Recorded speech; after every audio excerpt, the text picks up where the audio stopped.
let you know that you're my good thing, even if you make a mistake and do the wrong thing.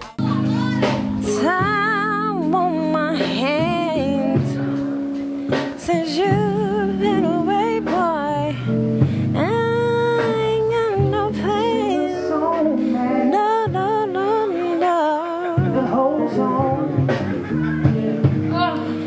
And the sound of the rain against my window pane. It's slowly, slowly drive me insane. But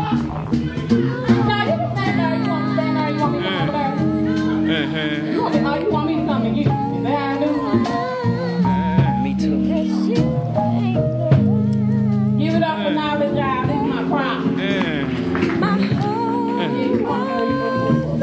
Yeah, you my problem. I was singing. Time on my hands. All right now, Matt. Since you've been away, boy, I ain't got no plans. No, no, no, no. And the sound of the rain against my window pane. It's slowly driving me insane. Oh boy, I'm going down. I'm going down. 'Cause you ain't around, baby. My whole world's upside down. Sleep don't come easy. Boy, please believe me. Since you've been gone, everything's going wrong. Why did I have to say goodbye? That's what you told me. I can't stop these tears from falling from my eyes. Oh baby, I'm going down. I'm going down. 'Cause you ain't around, baby. My whole world's upside down. Your turn, boo. Oh, nigga, that was the whole song, goddamn. No, I'm bluffing under all these motherfucking lights and type in motherfucking room. Give it up for knowledge, y'all. That was Big Sexy running her solo to knowledge. She was getting ready to rip the stage for y'all, so y'all pay attention, finna make it happen. So I hope y'all enjoyed the knowledge that he spits to you all, and you may take it in your heart, your mind, in your soul. Oh, your world. Here we go. That's the last time you're gonna do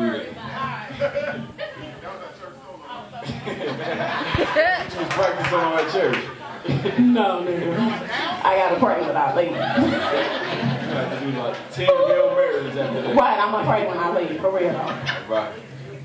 How y'all doing tonight, y'all? What up? My name is Knowledge. I am a poet/writer. And first and foremost, I want to thank everybody for giving me the opportunity to share my heart with y'all, because that's what I write for.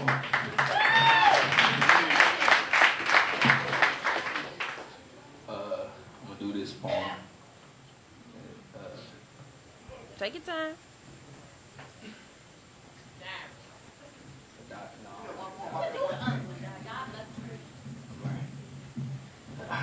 All right, y'all.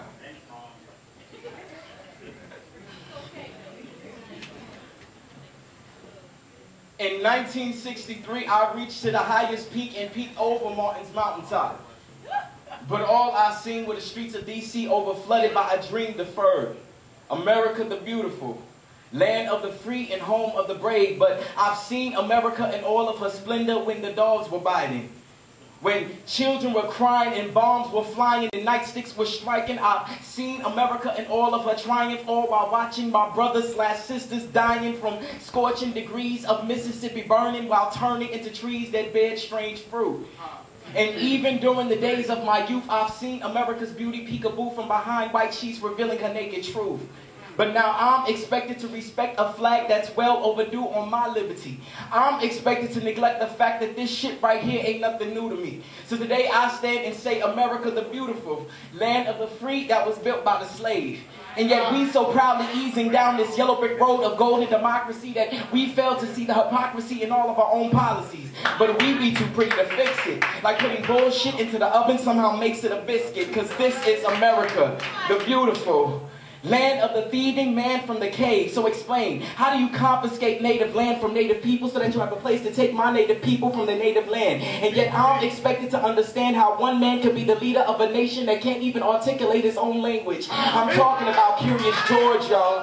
And time again, I'm expected to leave my footprints in the sands of time. But time has revealed to me that every time I choose to speak, it's like I've allowed my tongue to walk on concrete because no one can see where I am coming from. But this place America be's the most beautiful place on earth.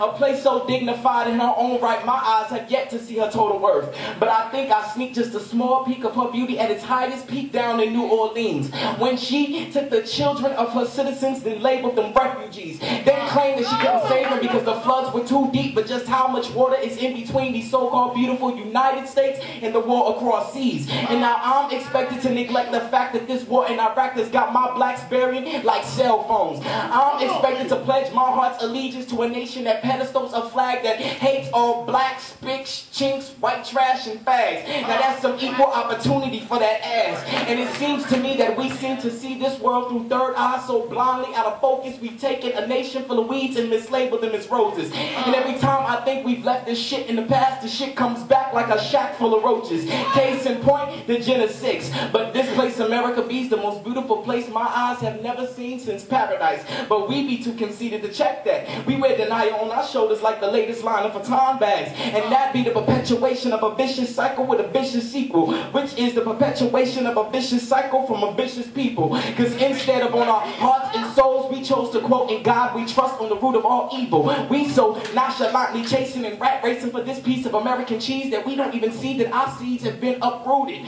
Mental vehicles are stuck on stupid and we have no jumper cables. We believe in history's forgotten facts like stories and fables, but ain't no Three Little Pigs. But I did.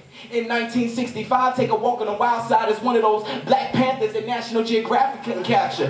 With a force so fucking strong, y'all, my shit could fight cancer. So I fought the righteous cause of my peeps in the streets from Get-Witcher, Copeland, California to white suburbia, New Hampshire.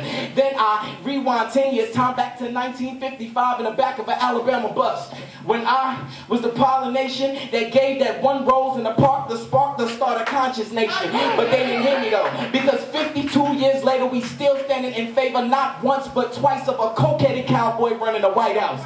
Only in America, the beautiful land of the dream, yet home of the illusion, where slates are wiped clean, yet hearts are still polluted, diluted with tattoos of corrupted injustice. And now she got the nerve to thrust me this curveball and call her the Statue of Liberty. Well, fuck that bitch, cause she ain't this shit for me. And we seem to know this road in quest for destruction so well, it's like we map quest instructions on our road to hell, all the while ringing our liberty bells like ice cream trucks on ghetto summers. No wonder why I can't keep from going under. So I've commanded my lungs to plunge out into the beautiful face of America and say, fuck that. Give me back my God-given right to have life, liberty, or a 22-gun salute in pursuit of all those who fear it. And I found myself silently screaming onto deaf ears, just hoping that she hears it. And I've snatched out my eyes from their sockets and washed them in truth, just hoping for a bird's eye view of this so-called democracy so proudly hid under her pockets. So obviously mislabeled as equality, but I for one can see past Miss America's mascara of inequalities. And quite honestly, the bitch is overrated.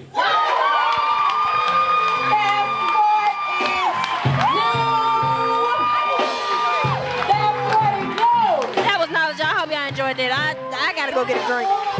I let you know that you're my good thing, even if you make a mistake and do the wrong thing.